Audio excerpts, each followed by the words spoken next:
Mental fortitude isn't a gift. It's not granted by birth, circumstance, or motivation. It's built.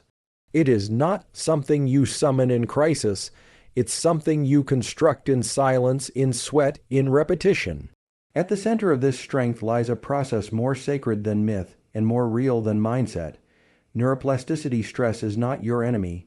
It is the signal that the nervous system is being asked to grow. The moment the heart rate rises, the breath shortens, the palms sweat, and the mind begins to race, the body is not breaking down. It is preparing for transformation. Deep within the brain, when stress arrives, the amygdala ignites, and if left untrained, it sends messages of fear, of retreat, of shutdown. But this was never its purpose. The stress response was not designed to destroy you. It was designed to alert you, to awaken the circuits that would allow you to become more than you were a moment before. When you learn to step toward the signal rather than away from it, you initiate a rewiring process more powerful than any motivational speech, more permanent than any external reward. You tell the brain, this matters, adapt here. Neuroplasticity does not activate when life is easy. It awakens when life is hard. The brain does not grow in the comfort zone. It grows in response to tension, to challenge, to pressure. But only when that stress is faced with presence. If you flee from it, the circuits of fear become stronger. If you freeze, the brain learns helplessness. But if you lean in, even trembling, even uncertain, something ancient stirs. The prefrontal cortex begins to fire. The hippocampus becomes active. The balance between thought and emotion begins to shift. And over time, the same situation that once triggered panic begins to trigger purpose. This is not just mindset, it is mechanics. You are not waiting to feel brave. You are training your nervous system to recognize stress not as a threat, but as a threshold. A doorway, a divine opportunity to become. Every challenge you avoid teaches the brain to run. Every challenge you confront teaches the brain to rise. And with each repetition, the wiring changes. What once felt overwhelming now becomes routine. What once felt impossible now becomes the new baseline. Not because the world changed, but because your brain did. In the wilderness, prophets were tested not through comfort, but through fire. It was never ease that built the warrior. It was the silence, the hunger, the exposure to the unknown, where the soul had to choose surrender or evolve. And so too does the modern mind find its shape not in the absence of pressure, but in how it engages with it. The sacredness of the struggle is not in avoiding it, but in allowing it to carve new strength into the circuits of your being. The discomfort you feel is not a sign of weakness. It is the hammer of transformation striking the steel of your mind. Every time stress rises, you are standing at the threshold of neuroplasticity. The window is open, the clay is soft, fire is hot, and what you do in that moment, whether you step in or step away, determines whether you remain the same or become something unshakably new. The brain does not change through comfort. It changes through repetition under strain. It changes when action is taken again and again, not in ease, but in the furnace of effort. You cannot speak strength into existence. You must train it into your nervous system like iron through fire. Repetition under pressure creates grooves in the neural circuits, deep tracks that shape the automatic responses of the future. The warrior does not become skilled by chance. The prophet does not become disciplined through inspiration. It is the act of showing up, returning to the same challenge again and again, that forges resilience not just in character, but in biology. Neuroplasticity is the divine invitation to rewrite your internal story, but the ink it requires is effort. Not just effort once, but effort repeated, especially when fatigue is loud and reward is far. When you repeat the same behavior under conditions of challenge, your brain flags that moment as meaningful. Chemicals like dopamine, acetylcholine, and norepinephrine surge not just to keep you alert, but to stamp that experience into memory, to deepen the learning, to make it part of your reflexes. It's not the act that changes you, it's the repetition of the act under tension that sends the signal, this is who I am becoming. This is why ancient disciplines were built around repetition: daily prayers, fixed hours, physical rituals. The body was taught to obey through pattern. The mind was trained through rhythm, because repetition was never empty. It was sacred, it was formative. When repeated under pressure, it carved holiness into the nervous system. The brain became a vessel of obedience, of alignment, of fire. Every returning step became an offering. Every repeated act, a brick in the unshakable foundation of purpose. The science of neuroplasticity shows that circuits grow stronger not merely with time, but with intensity and frequency. You cannot touch the edge of change and retreat.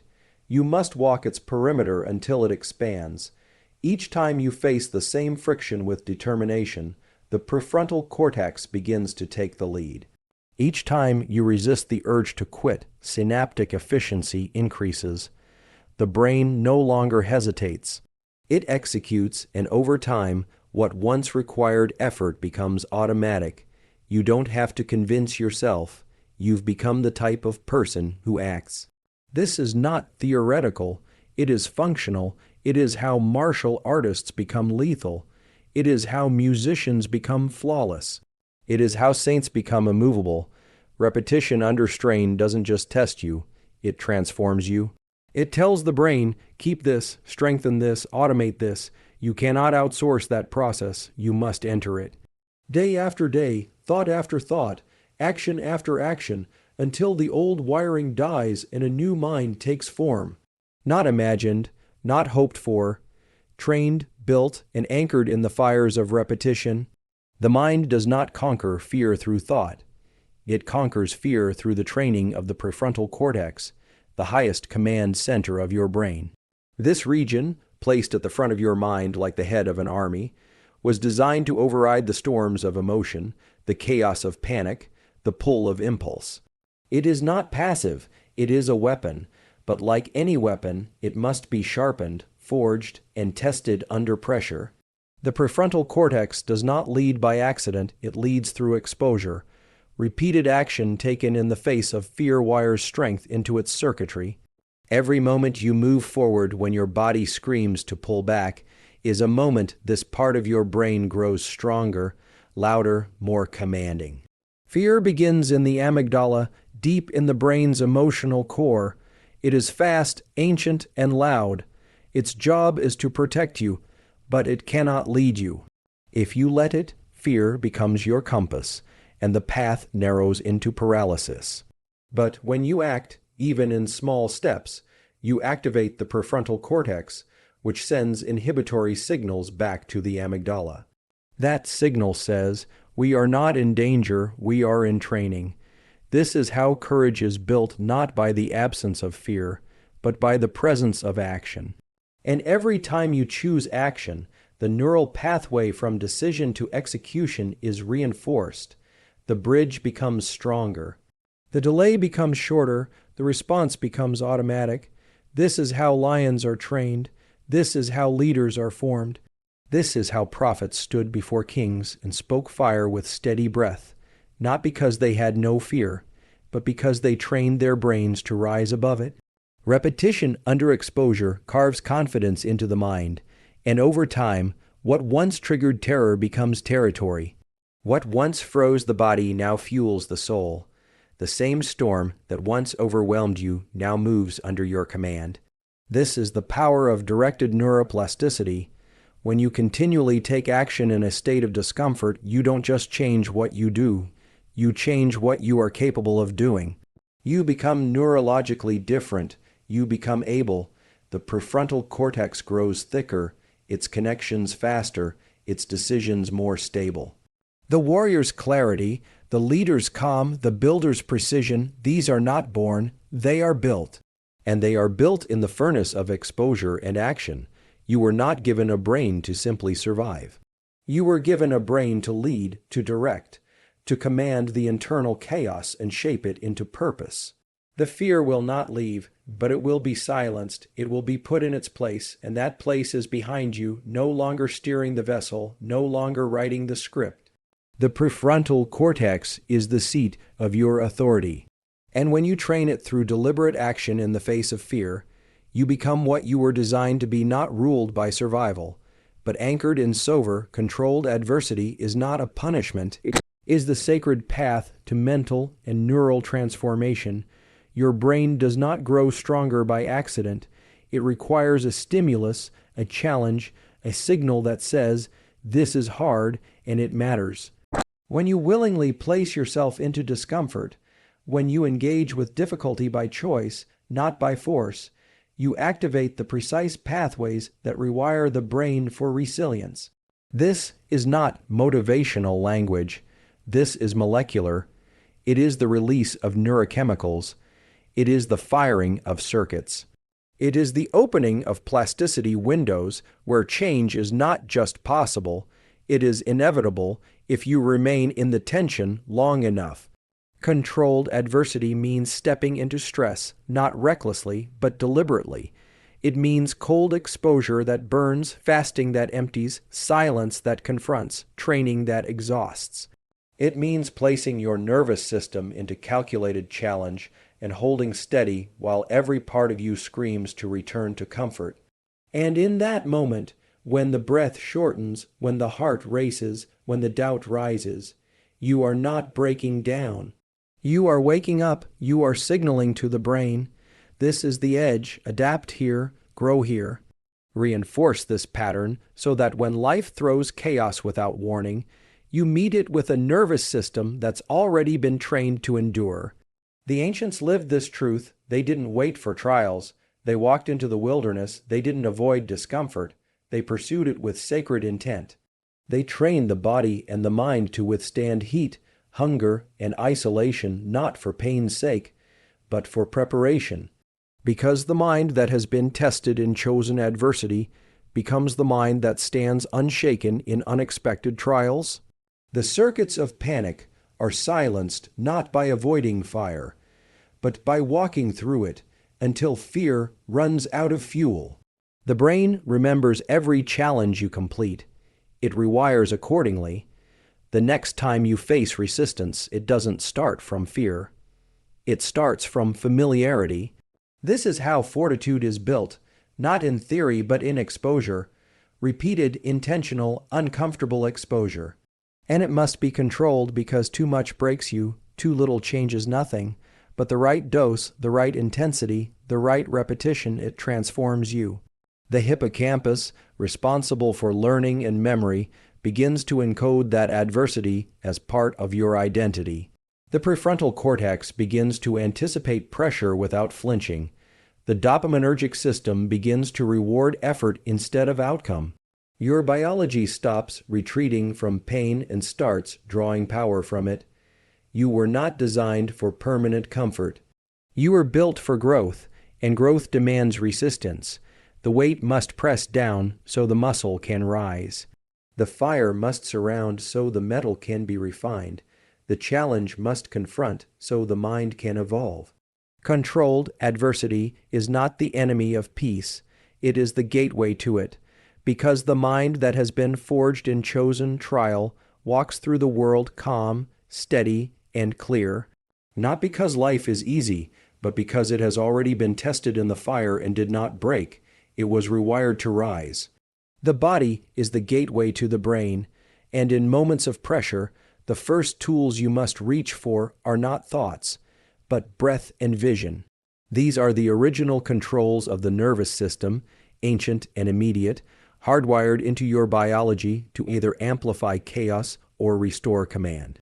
When the world closes in, when your mind begins to spiral, it is not thinking that saves you. It is how you breathe. It is where you look. These two levers determine whether your brain spirals into panic or locks into purpose. And the difference between the two is the difference between retreat and resilience. Your breath is not just oxygen. It is instruction. The pattern of your breathing sends a direct signal to your brainstem and autonomic nervous system. Fast, shallow breaths trigger a sympathetic storm, adrenaline, cortisol, racing thoughts, tunnel vision. But deliberate, deep exhales engage the parasympathetic brake. They slow the heart, calm the body, and bring the mind back to center. One physiological sigh, 2 quick inhales through the nose, 1 slow exhale through the mouth, can reset the entire state of your nervous system in seconds. It is a sacred pattern designed by God, placed into your lungs as a rescue rope in the flood of emotion. And vision, what you do with your eyes shapes what the brain believes. When you're in panic, the visual field narrows. Your gaze locks forward, the pupils dilate, and the brain assumes threat. But when you deliberately widen your vision, what's called panoramic vision, you tell the brain, we are not in danger. We are in control. This changes everything. It reduces autonomic arousal, lowers perceived threat, and creates the space needed for the prefrontal cortex to engage. From that space comes clarity. From that clarity comes courage. This is why monks fixed their gaze on a flame during meditation. Why warriors scanned the horizon before battle.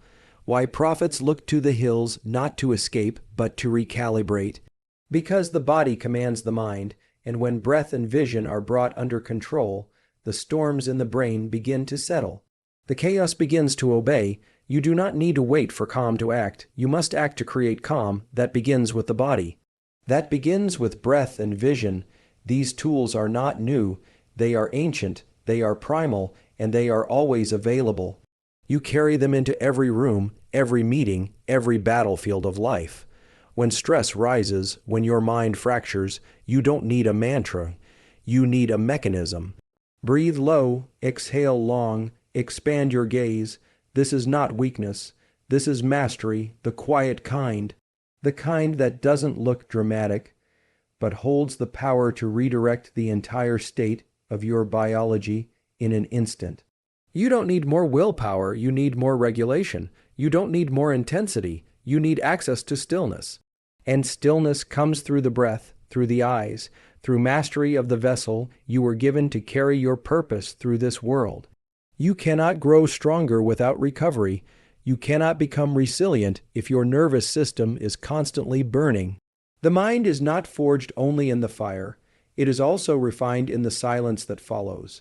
Neuroplasticity is not just triggered by action. It is locked in by rest.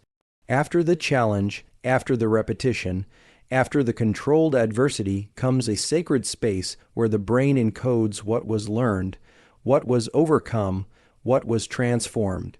Without this space, effort is wasted. Without deliberate recovery, the circuits you trained cannot consolidate. The mind remains raw, the wiring incomplete. Growth is not finished when the work ends. It is finished when the nervous system returns to balance and seals the change. This is the moment so many ignore.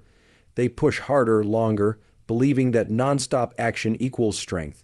But the brain doesn't respond to constant noise. It responds to rhythm, the cycle of pressure and release. Intensity and integration. Every system in your body reflects this divine pattern. Your heartbeat, your breath, your sleep, your thought. Even the sun and moon obey this order. You were not designed to sprint endlessly. You were designed to move between tension and tranquility, challenge and stillness, will and worship. And in that stillness, the brain breathes, it processes, it prunes what is no longer needed, it strengthens what must remain. This is the deeper work, done not with effort, but with obedience to the architecture of your biology. After moments of high intensity, be it emotional, cognitive, or physical, the nervous system enters a window of heightened plasticity. It's during this time that sleep becomes sacred, that deep rest becomes non-negotiable, that silence is no longer absence, but nourishment. The hippocampus and neocortex communicate, transferring knowledge, stabilizing learning, reshaping who you are becoming. Recovery is not passive. It is the invisible discipline that completes the transformation you began in the fire. It is the exhale after the strike, the quiet after the storm, the rest between the notes that turns noise into music. The prophets withdrew to the mountains not to escape, but to absorb. The warriors meditated after war not to relax, but to rewire. The greatest minds in history understood that wisdom is born in reflection, that vision is clarified in stillness, that strength is secured in renewal. The nervous system is not weak when it needs recovery, it is wise. It is signaling a shift from action to assimilation, from execution to embodiment. If you ignore this signal, you burn. If you honor it, you build. Your brain does not grow stronger when you fight constantly. It grows stronger when you fight, then rest, when you act, then reflect, when you pursue, then breathe. You are not lazy when you rest, you are wise when you do it deliberately. Because in that space, when the noise fades, the signals become clear. And in clarity, the circuits of fortitude are not just activated, they are sealed.